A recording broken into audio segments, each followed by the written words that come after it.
Kapag naghahanda ka ng isang salo-salo, huwag ang iyong mga kaibigan, mga kapatid, mga kamag-anak o mayayamang kapitbahay ang aanyayahan mo. Sapagkat aanyayahan ka rin nila. At sa gayon, magagantihan ka na. Sa halip, kung ikaw ay maghahanda, ang anyayahan mo ay ang mga mahihirap, mga lumpo, mga pilay, at mga bulag. Kapag ganito ang ginawa mo, magiging mapalad ka.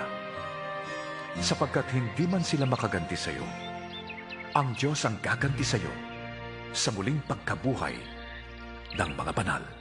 Sinasabi ko sa inyo, gamitin ninyo ang kayamanan ng mundong ito sa paggawa ng mabuti sa inyong mga kapwa upang kung maubos na yon, ay tanggapin naman kayo sa tahanang walang hanggan. Sinabi rin niya ang talinghagang ito sa mga taong mababa ang tingin sa iba at nag-aakalang sila'y matuwid. May dalawang lalaking pumasok sa templo upang manalangin. Ang isa'y Pariseo at ang isa na may maniningil ng buwis. Tumindig ang Pariseo at nanalangin ng ganito tungkol sa kanyang sarili. O Diyos, nagpapasalamat ako sa iyo sapagkat hindi ako katulad ng iba na mga magnanakaw, mandaraya, mga ngalunya, o kaya'y katulad ng maniningil ng buwis na yon. 2 beses akong nag-aayuno sa loob ng 1 linggo at nagbibigay pa ako ng 10 bahagi ng lahat ng aking kinikita. Samantala, ang maniningil ng buwis na may nakatayo sa malayo at di man lamang makatingin sa langit.